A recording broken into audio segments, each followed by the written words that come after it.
Alam niyo po, mula langit hanggang lupa, nagbayad siya. Alam niyo po yung mystery of God that a lot of people do not believe and do not understand. You have them, folks. Alam niyo yan. Lalo kayong mga mananampalataya. This is how people around us should know that we are as stewards, pinagkatiwalaan tayo ng Panginoon. Paano tayo magkakaroon ng tinatawag natin na entrusted tayo kung tayo ay mismong hindi nagkakaunawaan, may dibisyon, may inggitan, hindi po mangyayari na ipagkakatiwala sa atin ng Panginoon, tinatawag nating mystery of God. Wala po yan. Kaya I would encourage you tonight, get back.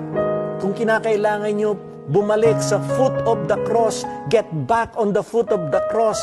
Bow yourself, humble yourself before God, and seek His face. And ask for the forgiveness of sin.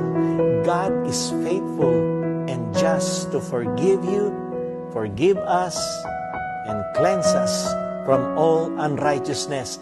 He's the God of second chance. Tandaan niyo po yan.